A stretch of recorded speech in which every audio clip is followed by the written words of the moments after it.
Assalamualaikum warahmatullahi wabarakatuh. Sahabat Antara, kita kembali lagi di Antara Podcast untuk episode kali ini. Dan hari ini kita akan membahas tema yang cukup menarik ya. Dan sudah kedatangan narasumber kita di hari ini. Kita sapa dulu. Assalamualaikum Ibu. Waalaikumsalam warahmatullahi wabarakatuh. Kita sudah kehadiran Ibu Dr. Rina Suryani Oktari selaku Kaprodi dari Magister Kebencanaan Universitas Syahkuala. Sehat Bu hari ini ya? Alhamdulillah sehat. Oke. Nah, jadi sahabat Antara, hari ini kita akan membahas dengan tema yang cukup menarik, yaitu pentingnya meningkatkan kualitas SDM dalam pengelolaan bencana.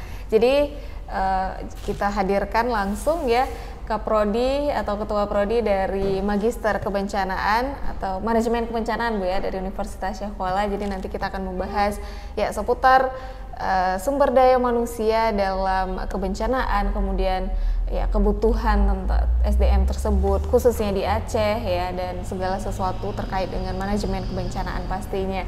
Oke, nah Ibu Kaprodi dari Magister, kayaknya masih muda ya, masih muda sekali nih untuk Kaprodi Magister. Udah berapa lama jadi Kaprodi di? Baru per 1 Juni kemarin. Oke, baru ya? Baru sebulan ya.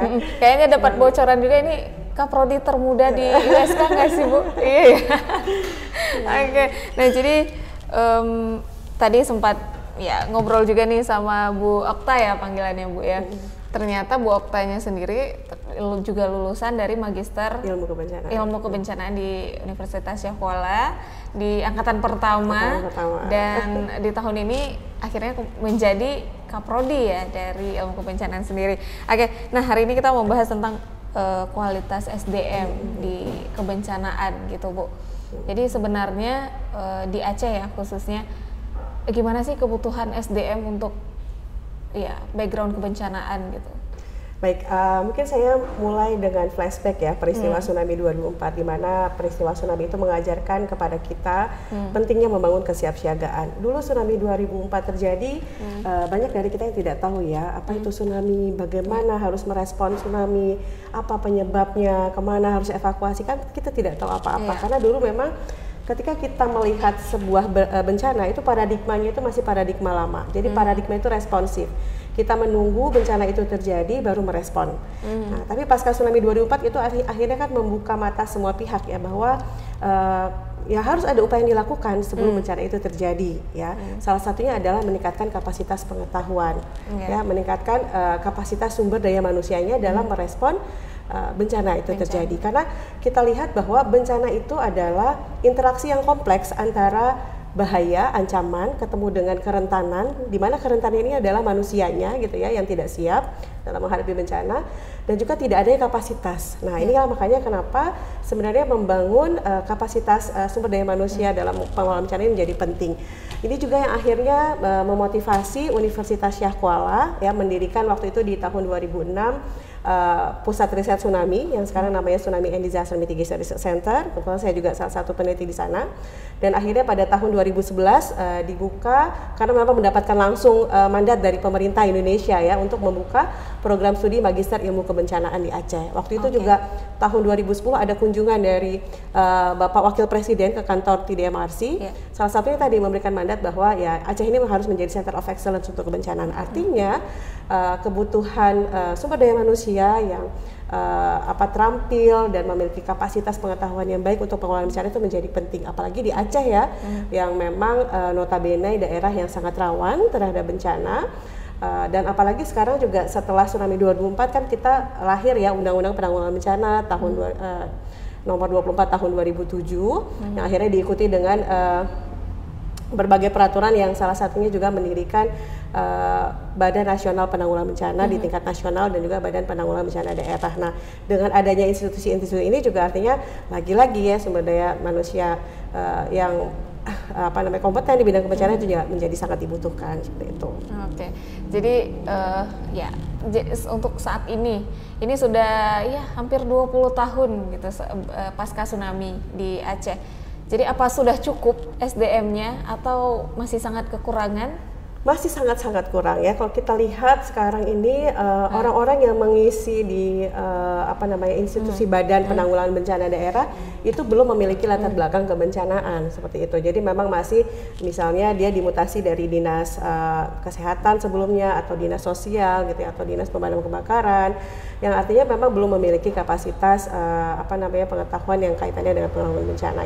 Itu di satu sisi ya. Jadi di institusi penanggulangan bencana juga belum memadai ya kapasitas SDM-nya. Di satu sisi lain juga di dinas-dinas terkait lainnya ya yang di luar institusi kebencanaan seperti misalnya dinas kesehatan, dinas sosial. Nah, kita juga perlu SDM yang punya kapasitas pengetahuan kaitan dan keterampilan untuk penanggulangan bencana, karena kita inginnya ya pengurangan resiko bencana itu bisa termainstream atau terintegrasi dalam segala sektor pembangunan. Artinya kalau bisa agen-agen kebencanaan itu ada di semua dinas-dinas terkait gitu ya yang ada gitu. Nah, untuk ini dari ya penglihatan Ibu gitu ya, sejauh mana sih sudah terpenuhinya SDM yang berlatar belakang kebencanaan gitu ya di Aceh khususnya, mungkin di berbagai sektor sih yang sudah mulai mencukupi, itu di sektor apa sih?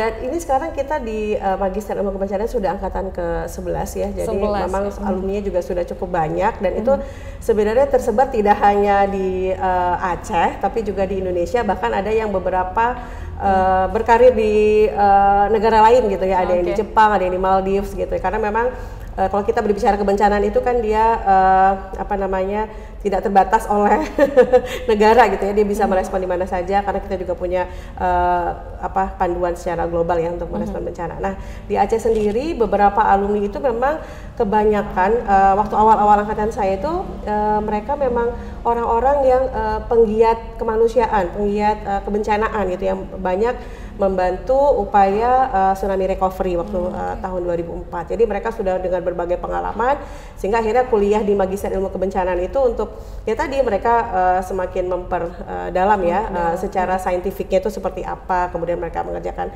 penelitian dan lain-lain. Nah, semakin ke sini peminatnya itu lebih berkembang lagi kepada mereka yang sudah bekerja di instansi seperti misalnya rumah sakit, dinas sosial gitu ya, atau dari BPBD juga sudah ada, tapi memang masih terbatas ya, jadi masih memang belum terpenuhi semuanya. Terus di sisi lain juga sebenarnya kebutuhannya itu tidak hanya yang untuk pengambil kebijakan ya, policy making, tapi juga ya practitioner itu paling penting. Kita butuh agen-agen perubahan di masyarakat gitu ya, atau juga yang sebagai memiliki fungsi advokasi atau melakukan konsultasi ya sebagai konsultan. Itu ya justru kebutuhannya lebih banyak gitu ya.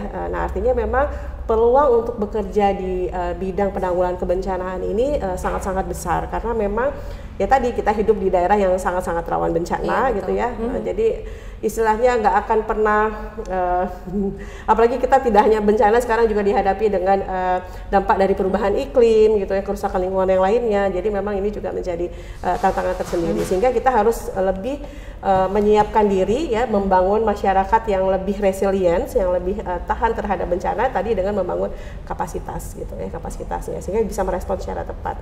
Oke. Nah, pentingnya kualitas SDM yang berlatar belakang ilmu kebencanaan gitu Bu ya. Nah, jadi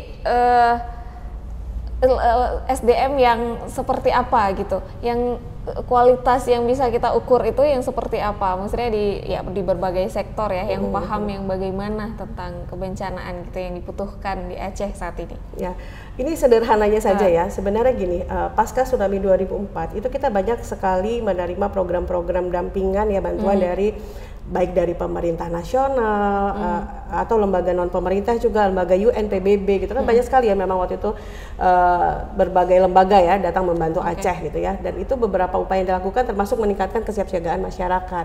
Nah, pasca mereka meninggalkan Aceh, upaya itu kan menjadi terhenti gitu ya, ada dilakukan oleh beberapa instansi pemerintah, tapi kebanyakan memang tidak berkelanjutan. Nah, di satu sisi juga semakin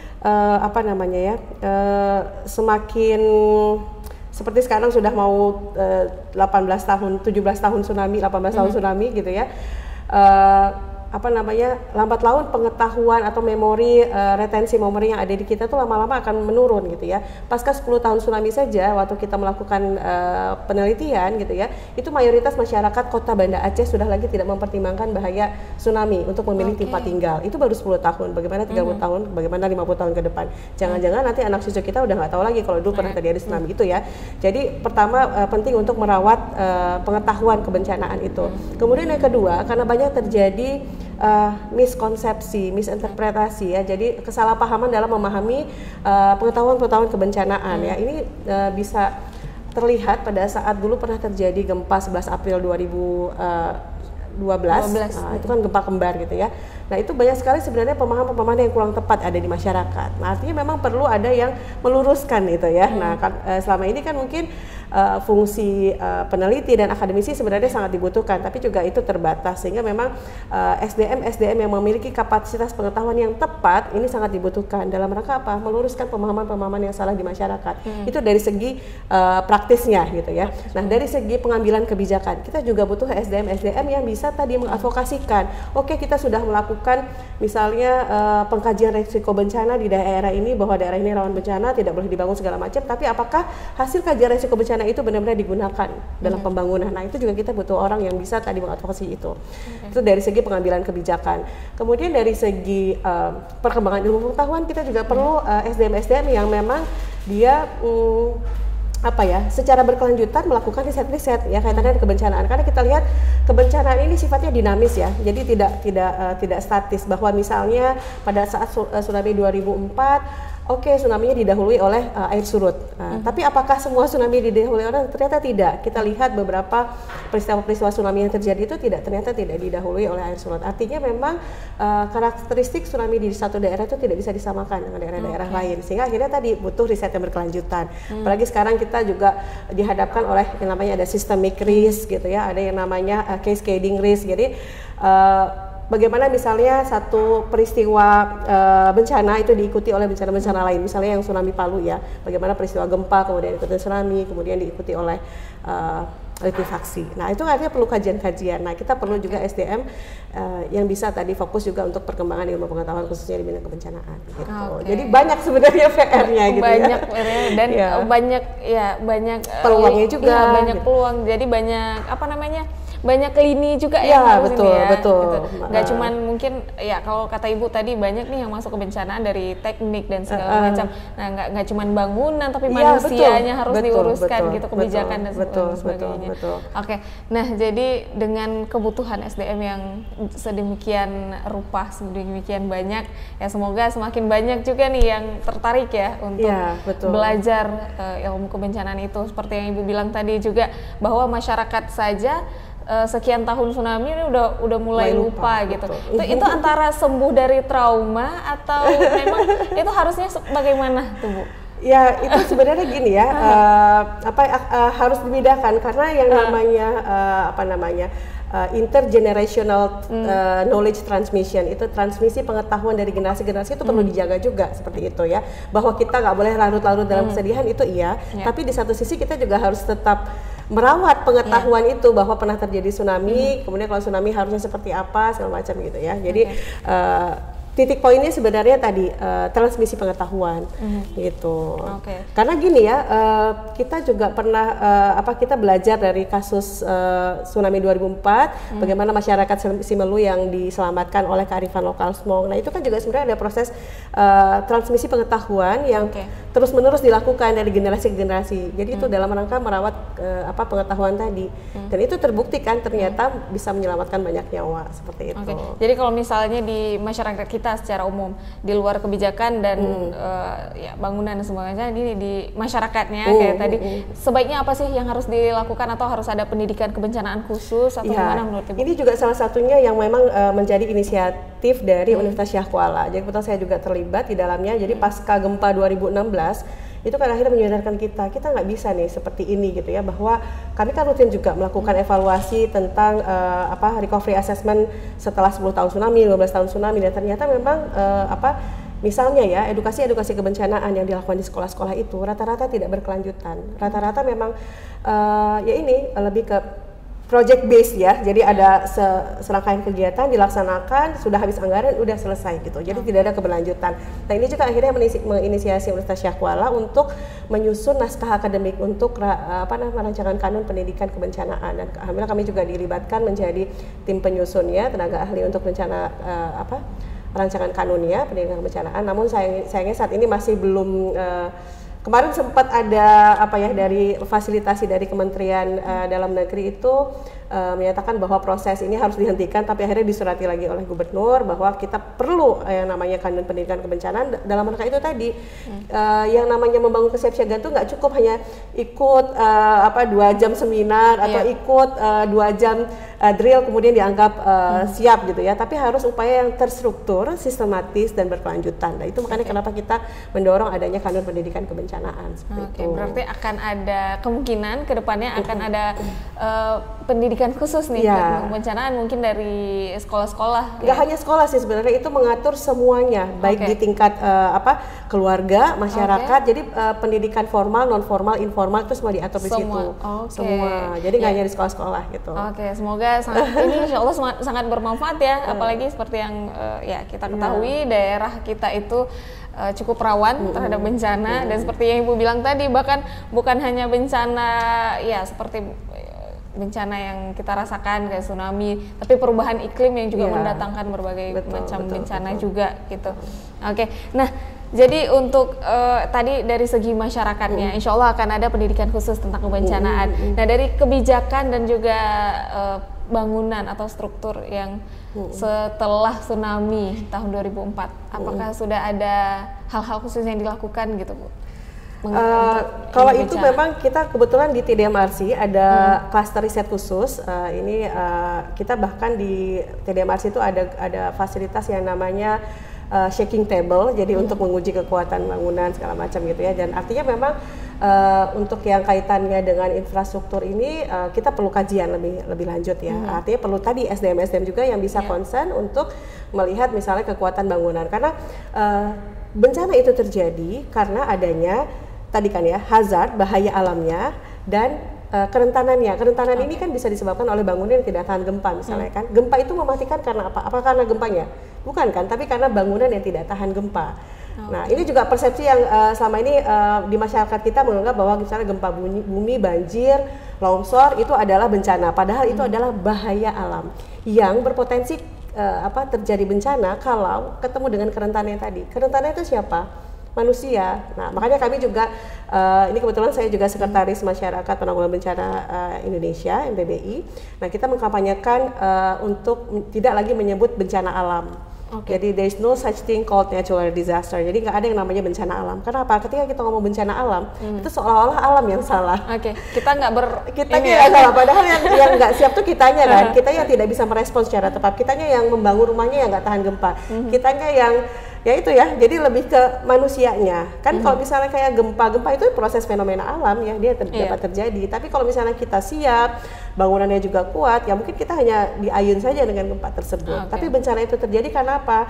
Karena adanya kerentanan, karena kita nggak punya kapasitas untuk merespon secara tepat gitu. Makanya kenapa tadi ya kapasitas SDM ini penting gitu, untuk tadi mengurangi kerentanan dan meningkatkan kapasitas kita untuk merespon bencana. Semoga semakin mantap lah untuk kedepannya. Nah dari segi kebijakan gimana? Apa sudah cukup nih kebijakan-kebijakan tertentu terkait penanggulangan bencana dan sebagainya? Kalau itu kita dalam hal kebijakan itu kita sangat-sangat advance ya, apalagi kalau Aceh itu memang selalu menjadi inisiator lah ya kaitannya dengan kebijakan-kebijakan di tingkat nasional gitu ya, apalagi yang kaitannya dengan kebencanaan. Tapi di satu sisi tantangannya kita adalah bagaimana mengimplementasikan kebijakan tersebut. Kita sudah ada beberapa kanun yang kaitannya dengan penanggulangan bencana gitu kan. Nah tapi di segi implementasi itu kita sangat kurang. Nah itu menjadi tantangan tersendiri juga. Makanya sebenarnya kenapa pada saat kita menyusun rancangan kanun pendidikan kebencanaan itu memang detail sekali. Jadi karena harapannya apa? Harapannya setelah kanun ini disahkan, kita tidak perlu lagi menunggu aturan-aturan turunan untuk itu bisa bergerak gitu ya. Kita harapannya ketika kanun disahkan kita sudah bisa langsung jalan. Tapi tentunya PR-nya masih banyak juga ya, bagaimana kita menyiapkan kurikulum, SDM-nya gitu kan ya. Sarana prasarana dan lain-lain. Tapi at least itu kita sudah membuat aturan itu secara rinci di kanun gitu. sambil menyusun gitu ya kanunnya dan sebagainya macam, dan sambil mempersiapkan juga SDM-nya supaya siap nanti ya semuanya terjalankannya dengan baik. Benar. Karena tadi tantangannya tuh di SDM lagi gitu, lagi-lagi kan kebijakannya sudah ada, oke, terus siapa yang mau melakukan gitu kan. Makanya kenapa peningkatan sumber daya manusia di sektor penanggulangan bencana ini sangat-sangat penting. Gitu. Jadi menurut Ibu nih, seberapa besar sih minat para kita untuk belajar tentang ilmu kebencanaan ini? Dulu awal-awal angkatan saya itu kita sampai 70 loh mahasiswanya gitu, dan itu berasal tidak hanya dari Aceh. Atau karena baru selesai? Karena baru selesai tsunami, iya benar. Dan memang akhirnya banyak yang sekarang itu berkiprah di tingkat nasional gitu ya. Semakin kesini memang semakin menurun, tapi memang kita tidak kalah, maksudnya mempromosikan. Bahkan kita juga sekarang sudah bekerja sama dengan beberapa universitas di tingkat internasional ya, seperti misalnya kita ada program double degree dengan Kobe University. Dan dengan James Cook University di Australia. Jadi nanti programnya itu 1 tahun di Banda Aceh, kemudian mereka akan lanjutkan 1 tahun lagi di Kobe ataupun di James Cook University. Nanti mereka juga dapat 2 gelar. Nah itu yang kita juga sudah jalin, itu sudah ada MOU-nya. Hanya saja misalnya kaitannya dengan penganggaran, kita lagi menunggu ini dibuka oleh pemerintah Australia melalui Australian Award. Itu ada memang skemanya untuk split side program gitu ya. Jadi mudah-mudahan dengan perdana itu juga bisa semakin meningkatkan minat ya untuk melanjutkan kuliah di S2 ilmu kebencanaan.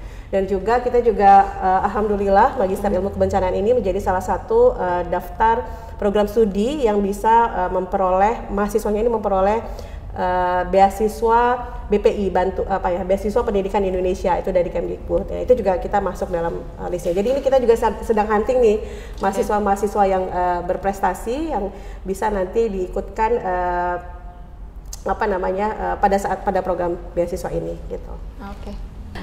Nah ini tadi kita berbicara tentang kebijakan kemudian infrastruktur Bu, bahwa ya kebanyakan masyarakat kita dan mungkin didukung juga dengan kebijakan dan lainnya, jadi sudah tidak takut gitu ya untuk tidak memperhatikan lagi tempat tinggalnya itu apa rawan terhadap bencana atau tidak. Nah ada fenomena juga tentang rumah murah yang dibangun di dekat laut, kemudian di bekas empang. Nah, bagaimana tanggapan Ibu? Ya, itu benar sekali ya, karena memang itu juga hasil dari riset kami yang 10 tahun tsunami, bahwa mayoritas masyarakat Kota Banda Aceh memilih alasan tempat tinggal itu karena apa? Karena harga sewa rumahnya murah, harga jual tanahnya juga murah di situ, harga beli rumahnya juga murah, karena daerah bekas tsunami gitu kan ya. Jadi ini menjadi tantangan sendiri juga sebenarnya bagi pemerintah. Makanya kenapa sebenarnya program relokasi itu tidak semudah kita di atas kertas gitu ya, tapi memang harus banyak elemen yang dilibatkan. Nah, artinya ini juga yang menjadi akhirnya tantangan juga ya bagi pemerintah ketika misalnya ketegasan itu juga harus disertai dengan proses partisipasi dari masyarakat juga. Artinya benar nggak misalnya ketika mau direlokasi, ini direlokasinya ke daerah Nahan, padahal masyarakat itu mayoritas adalah nelayan. Gimana mereka mau misalnya ke laut seperti itu? Karena memang salah satu juga yang mendominasi pemilihan tempat tinggal juga karena dekat dengan lokasi tempat tinggal. Artinya memang kajian-kajian yang lebih komprehensif itu diperlukan sebelum pengambilan kebijakan seperti itu. Dan memang harus melibatkan semua pihak ya. Jadi misalnya tokoh masyarakat setempat, tokoh agama gitu. Sehingga memang nanti pada saat memang daerah ini tidak boleh ditempati, itu ada solusi yang memang win-win solution lah untuk masyarakat, jadi tidak memberikan masalah baru gitu. Jadi memang perlu kajian yang lebih komprehensif. Di satu sisi juga pemerintah harus tegas ya. Kadang-kadang misalnya untuk masyarakat tegas gitu ya, misalnya nggak boleh bangun sini, tapi misalnya untuk sektor industri atau sektor swasta, nah ini kadang-kadang agak sedikit melemah. Ini juga makanya kenapa dalam revisi Undang-Undang Penanggulangan Bencana yang saat ini juga sedang direvisi di tingkat nasional, itu bagaimana tadi memastikan bahwa hasil-hasil kajian resiko bencana itu benar-benar digunakan untuk pembangunan gitu. Kalau selama ini kan ya udah kita melakukan kajian resiko bencana tapi itu tidak dimanfaatkan gitu, tidak digubris lah ya istilahnya gitu. Oke, berarti memang Ya, tujuannya masyarakat juga untuk tetap tinggal di situ ya karena faktor Ya, ekonomi, betul, bahkan betul. mata pencarian Ya. yang rata-rata mungkin nelayan Betul, gitu ya. betul. Jadi memutuskan untuk tinggal di sana. Oke. Rancangan kanun apakah dimasukkan?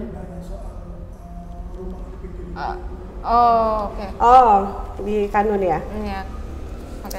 Nah, jadi tadi Ibu sempat menyinggung tentang ya dilibatkan juga nih dari dalam penyusunan kanun ya tentang kebencanaan. Apa kasus tadi atau fenomena tadi juga menjadi perhatian yang dikhususkan dalam kanun itu? Ya, jadi ini kanun ini kan memang spesifik ke pendidikan kebencanaan ya, disaster education. Tapi ini juga mengatur kaitannya dengan kan kalau misalnya kita berbicara Safe School Program itu ada 3 pilar. Yang pertama adalah bagaimana kondisi bangunan dan lingkungan yang aman. Nah, jadi aspek itu juga menjadi salah satu hal yang didorong. Makanya kenapa nanti dalam kanun pendidikan kebencanaan itu juga diatur bagaimana melakukan pengkajian resiko bencana, bagaimana melibatkan masyarakat, bagaimana menggunakan hasil kajian resiko bencana ini untuk mengambil keputusan. Seperti itu ada diatur juga. Seperti itu.